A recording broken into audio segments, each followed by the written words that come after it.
여러분, 우리가 매일 이용하는 이 철도 있잖아요.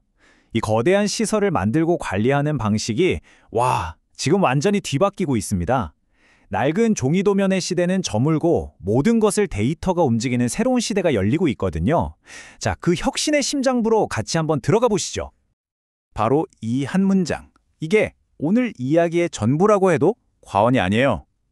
굉장히 강력한 선언이죠. 이건 그냥 기술이 좀 좋아졌다는 뜻이 아닙니다. 수십 년, 아니 수백 년 동안 이어져 온 건설과 관리의 철학 자체가 뿌리부터 바뀌고 있다는 얘기거든요. 과거에는 그냥 종이 위에 그려진 그림이었던 철도가 이제는 살아 움직이는 데이터가 된다는 것. 이게 대체 무슨 의미일까요? 일단 철도 인프라가 얼마나 어마어마한지 한번 상상해 볼까요? 수많은 선로, 역, 신호 시스템이 복잡하게 얽혀 있죠. 꼭 우리 몸의 혈관만 같아요. 그런데 말이죠. 이 거대한 시스템의 이면에는 아주 오랫동안 해결되지 않은 문제가 숨어 있었습니다. 바로 모든 게 조각조각 나뉘어서 서로 소통이 안 됐다는 거예요. 옛날 방식은 딱 이랬습니다. 설계팀이 열심히 도면을 그려서 시공팀한테 넘겨요. 시공팀은 그걸 보고 건물을 짓고요. 다 지어지면 운영팀한테 넘기죠. 문제는 각 단계가 끝날 때마다 정보가 그냥 뚝 끊겨버리는 거예요. 이게 얼마나 비효율적이고 또 얼마나 많은 오류를 만들어냈을까요? 자, 이 표를 한번 보세요. 문제가 확 와닿으실 겁니다. 설계할 때는 그냥 2D 도면만 보니까 막상 공사를 시작하면 배관끼리 부딪히는 황당한 일이 벌어지고요. 공사 중에 뭔가 바뀌어도 그 정보가 제대로 전달이 안 돼서 나중에 분쟁이 생기죠. 운영 단계에서는요. 일일이 손으로 장부를 쓰니까 실시간 상황을 전혀 알 수가 없고 그래서 엉뚱한 데 돈을 또 쓰는 중복 투자가 발생하고 그야말로 총체적 난국이었던 셈입니다. 하지만 이 모든 단절과 비효율의 고리를 끊어낼 정말 혁명적인 해법이 등장했습니다. 바로 단절을 통합으로 바꾸는 관리 철학 자체의 대전환이죠. 자, 이제 그 해결책으로 넘어가 보겠습니다. 그게 바로 빌딩 정보 모델링입니다. 근데 많은 분들이 빔을 그냥 예쁘게 3D 모델 만드는 기술 정도로 오해하시더라고요. 근데 그건 정말 일부에 불과하고요. 빔의 진짜 정체는 설계부터 폐기될 때까지 철도 시설의 모든 생애를 아우르는 통합 디지털 자산 관리 시스템이라는 겁니다. 여기서 진짜 중요한 개념이 바로 데이터 연속성이에요. 각 단계에서 정보가 중간에 사라지거나 왜곡되지 않고 처음부터 끝까지 마치 물이 흐르듯이 쫙 이어지게 만드는 것. 이것이야말로 기술 혁신의 심장이라고 할 수 있습니다. 바로 이겁니다. 이 간단하면서도 강력한 철학이 모든 걸 바꾸고 있어요. 더 이상 설계팀, 시공팀, 운영팀이 서로 다른 데이터를 보면서 내 탓이네 할 필요가 없는 거죠. 처음 만들어진 단 하나의 진실된 데이터를 모두가 함께 보고 업데이트하고 관리하는 시대. 이게 바로 진정한 협업의 혁신이죠. 좋아요. 그럼 이 새로운 통합 시스템 안에서 데이터가 실제로 어떤 여정을 거치는지 그 흐름을 한번 쭉 따라가 볼까요? 보시는 것처럼 이제 모든 과정이 하나로 이어집니다.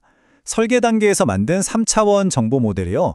시공 단계에서는 시간 정보, 이걸 4D라고 하죠. 그리고 비용 정보, 즉 OD가 착착 더해집니다. 완공 후에는요.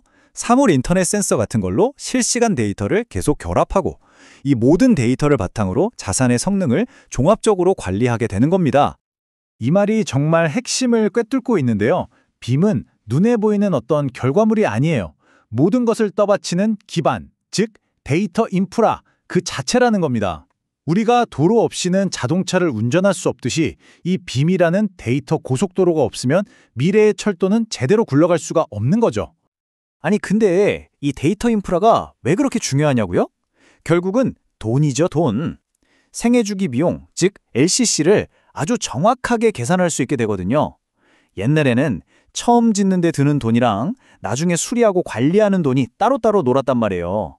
그런데 이제는 BM을 통해서 이 모든 비용을 처음부터 끝까지 한눈에 추적하고 예측할 수 있게 된 겁니다.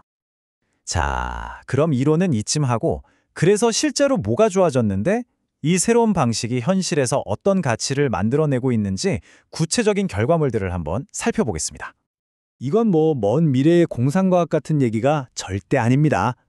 바로 지금 전 세계에서 가장 복잡하고 거대한 프로젝트 현장에서 이 데이터 혁명이 실제 가치를 만들어내고 있어요. 몇 가지 사례를 직접 한번 확인해 보시죠. 우리나라만 봐도 GTX-A 차량 기지를 건설할 때 이 기술을 적용해서 공정 관리를 혁신했고요. 램스라고 해서 신뢰성, 가용성, 유지보수성, 안전성 같은 것들까지 데이터로 연계해서 관리하고 있습니다. 해외로 눈을 돌리면 영국 런던의 거대 철도 사업이었던 크로스레일이 BIM과 생애주기 비용을 완전히 하나로 통합한 운영 모델을 성공적으로 구축한 사례가 있죠. 상황이 이렇다 보니 이제 각국 정부나 기관들도 발빠르게 움직이고 있습니다. 자, 우리 이제부터 이렇게 하자 하는 일종의 약속, 즉 로드맵을 만드는 거죠. 데이터 형식을 국제 표준으로 통일하고 모두가 함께 쓸 수 있는 공공 클라우드를 만들고 비용 분석 모듈이나 실시간 대시보드를 개발해서 궁극적으로는 데이터에 기반한 똑똑한 의사결정을 하겠다는 겁니다. 그럼 이 모든 변화가 향하는 최종 목적지는 과연 어디일까요? 우리가 꿈꾸는 공공 인프라 관리의 미래는 어떤 모습일지 그 큰 그림을 한번 이야기해 보겠습니다. 핵심은 결국 정책의 투명성입니다.